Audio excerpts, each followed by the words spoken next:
미국의 문제는 상업용 부동산 관련 채권과 그에 관련 이렇게 여러 가지를 묶어놓은 파생 상품 때문에 그러는데요. 이것이 계속해서 공실률이 증가하고 연체율이 증가하고 부동산 가격이 급락을 함으로 인해서 대출을 자기네들이 해준 것을 제대로 회수 못하거나 또는 손실이 나거나 또는 이렇게 연체율이 높아짐으로 인해서 그로 인해서 채권 부분에 대해서 이제 이렇게 의심이 되는 거죠. 그걸 갖고 있던 채권 투자가들이 손실을 보게 되는 문제가 생깁니다. 그것이 이제 계속해서 현재 진행형이다 하는 것. 2024년도부터 본격적인 이제 만기 도래, 2025년, 2026년, 2027년까지 계속해서 만기 도래인데 이 부분이 부실화가 상당하다라는 거죠. 이렇게 됐을 때 먼저 그것을 예상하는 투자가들부터 먼저 내다 팔겠죠. 이런 부분이 이제 문제가 된다는 거죠. 채권 가격이 떨어지게 되는 거게 되고요.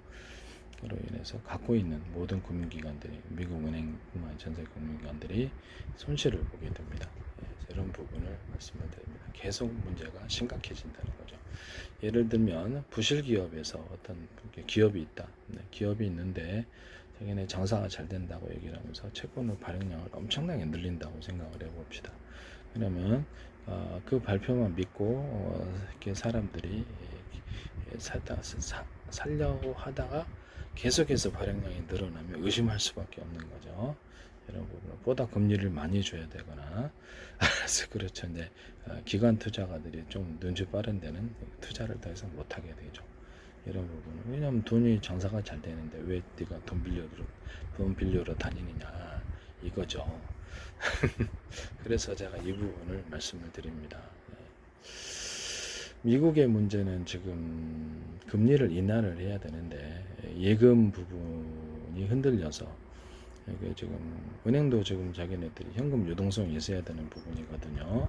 그것을 빌려줘가지고 이게 다시 또 대출을 하고 그러면 또 수익을 넣는 건데 기존에 대출했던 데서 부실이 발생을 하니까 이게 이제 이렇게 문제가 생기는 거죠. 그래서 이렇게 대출을 회수를 못하거나 또는 갖고 그걸 이렇게 어떤 자산을 유동화시키기 위해서 채권을 이제 발행을 했는데 그 부분이 이제 약간 문제가 생긴다는 거죠.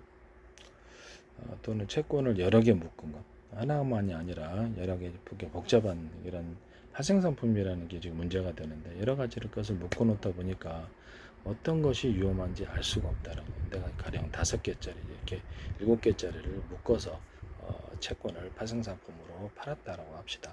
그러면 그 투자자가 볼 때는 이게 어떤 게 위험하지? 라고 알 수 없을 때가 있다라는 거죠. 이해가 가시죠? 그렇게 되면 채권 시장에 대한 과대한 공포가 생기게 되고요. 또 실제로 그것이 어떤 부분이 부실화돼 가지고 다른 6개, 5개짜리인데 4개는 이상 없는데 1개는 이제 부실화되면 그 채권 가격이 그로 인해서 떨어지게 되는 거죠. 그래서 과도하게 공포 플러스 과도한 손실이 일어날 수 있다라는 거죠. 그래서 투자하고 싶어도 불확실성이 너무 크다라는 겁니다. 그래서 이거를 이론적으로는 제가 이렇게 금리 인하를 일본은 전 세계 최대 부채 국가이지만 국가 소유이기 때문에 0.1%로 낮출 수가 있어요. 그래서 자기 채권 미국은 이제 채권을 발행을 해가지고 이렇게 해야 되는데 그것이 아니고 민간 부분에 빚을 지는 부분이잖아요. 미국 같은 경우는. 근데 일본은행 같은 경우는 그냥 자기가 그 엔화를 발행하는 주체가 된 자기 거라는 거죠. 국가 거라는 거죠. 그래서 키보드로 두드려서 빚 제로로 만들어도 돼요. 형식적으로 한번 놔둬도 되고 이자를 안 갚는다고 이게 이렇게 내부적인 비밀 협약과 또는 이런 것들 협약을 해도 되는 부분이에요. 공정하게 관리를 해야 되죠. 그러나 국가가 망하게 되거나 위기에 처하면 이거를 좀 얼마든지 할 수 있는 부분이에요. 왜냐하면 자기가 엔화를 발행하고 있기 때문입니다. 그래서 자산도 형성할 수 있고 그래요. 원래는 그래서 특수 목적 기관을 만들어 가지고 그것을 통해서 대대적으로 어떤 국가 위기 때 특수 목적 기관이라는 것은 뭐 이렇게 여러 가지가 방법이 금융기관도 있을 수 있을 거고 심지어는 기업도 만들 수도 있어요. 이론적으로는 기업도 만들어 가지고 자금을 대출을 해주면서 그걸 통해서 거기 특수한 목적에 뭐 수십 개든 수백 개든 만들 수 있겠죠. 그래서 이렇게 전 세계 모든 주요한 자산을 사들인다든지 물품을 공급한다든지 이런 것들도 할 수 있는 겁니다. 네. 원래는 이제 전시 상황 같은 데서도 그렇게 할 수 있는 건데, 그래서 지금 미국의 제일 문제가 금리를 일본처럼 낮출 수 있느냐 했을 때 사실상 좀 힘든 부분이 예금 부분이 예금을 은행 부분에 예금하던 사람들이 떠나서 주식시장과 원자시장 이쪽으로 가버리기 때문에 문제가 크죠. 채권 시장에 대해서는 불황시장이 너무 크고 미국 국채도 발행량이 날아갈수록 커지고 민간 부분의 어떤 채권 시장, 파생상품, 상업용 부동산 담보 기초를 위한 파생상품 시장이 이렇게 문제가 됐을 때 기업 채권 또 신용카드 부실도 있더라고요. 미국에 그것도 날이 갈수록 늘어나고 있습니다. 그래서 그 기초로 해서 또 파생상품을 팔았을 거 아닙니까? 그러면 이 부분이 채권 상품의 미국 채권 자체에 대한 어떤 불필요한 불신과 이런 공포심이 생기거나 급락하게 되는 문제가 생기게 된다는 것을 말씀드립니다. 그래서 그렇게 잘못하면 그 뱅크런이 미국 전체에서도 일어날 수도 있어요. 그래서 뭐 그런 일이 안 일어나기를 바랍니다. 그냥 우려라고 생각하시길 그렇게 생각하시면 좋을 것 같고요. 미국 정부가 참 선제적인 조치로 예금 우리가 다 보장할게 여기서 그치는 것이 아니라 채권을 갖다가 회수를 이제 적극적으로 일본 정부처럼 금리를 전 세계 최고 부채 많은 국가인데 0.1%도 안 되는 금리를 갖고 있거든요. 그래서 보시면 이게를 일본의 국채 금리는 단기채 했을 때 3개월짜리가 0.024입니다. 엄청 싸죠. 0.1%도 안 되고 6개월짜리가 0.010입니다. 네, 이렇게 되어 있습니다. 10년 만기가 일본이 0.934입니다. 현재 시점으로 2024년 6월 18일자 보시면 일본 국채인데 일본 3개월짜리가 0.024, 6개월짜리가 0.010 이렇게 되어 있습니다. 그다음에 10년짜리가 일본 10년짜리가 0.934입니다. 놀랍죠? 미국의 상업용 부동산에 부실을 멈추려면 금리를 인하를 해줘가지고 건물을 갖고 있는 사람이 조그만 돈을 내면 공실이 좀 있더라도 그것을 충분히 운영 수익으로 감당할 수 있게끔 해줘야 되는 부분이에요. 미국의 부동산 대출은 상업용 부동산 대출은 원리금 하는 데도 있겠지만 대부분 이자만을 낸다고 합니다. 그래서 이 부분이 그런 조치가 되게 충분히 그로 인해서 이 파국을 막을 수 있는 거죠. 그리고 이제 이게 어떤 상업용 부동산 대출뿐만 아니라 기타 다른 파생 상품도 대출을 단순 채권으로 만드는 모든 채권을 흡수해서 파생 상품 시장 규모를 대폭적으로 없애버려야 됩니다. 이것 때문에 과도하게 채권을 던지는 현상이 생길 수 있다는 거죠.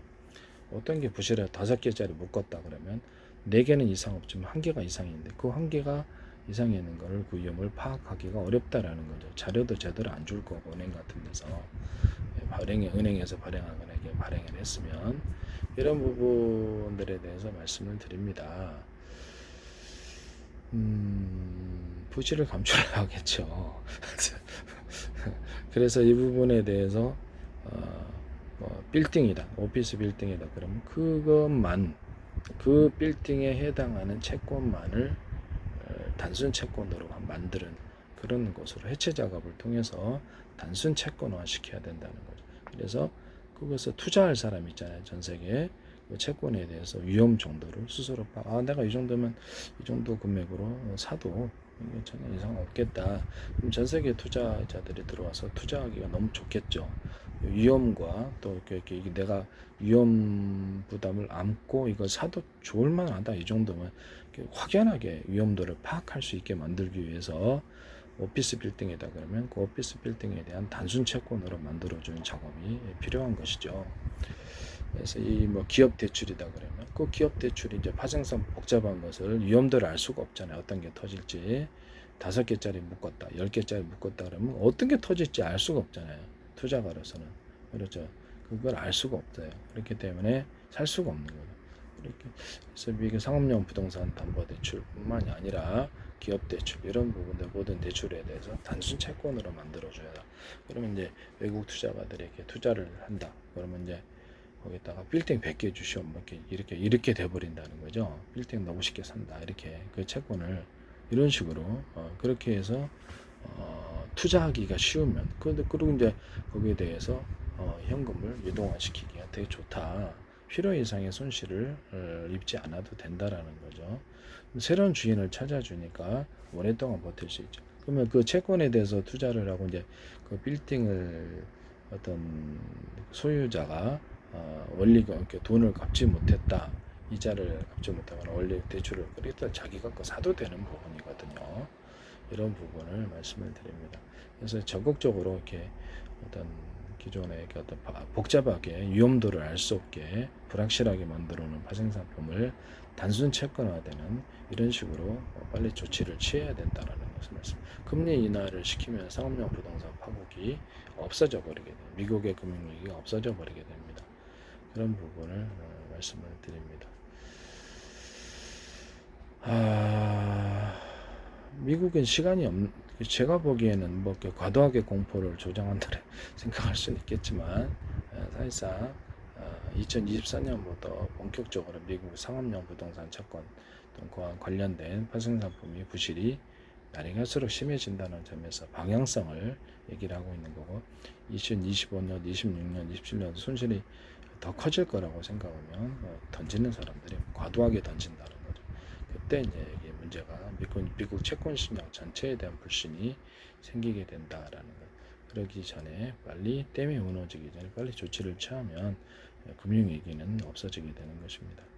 금융위기를 얘기하는 언론도 많습니다. 다시 한번 미국의 금융위기가 발생하면 이 달러에 대한 기축통화로서 안정적인 통화가 돼야 되는데 건물로 얘기를 하자면 기초가 튼튼해져야지 튼튼한 기초 위에 건물을 세우는데 기초가 막 흔들거리거나 깨지거나 이래버리면 거기다 건물을 세울 수가 없겠죠. 이런 부분을 말씀을 드립니다. 그래서 기축통화로서의 지위도 상당히 의심받게 될 것이다 라는 것입니다. 네, 신속한 조치가 필요합니다.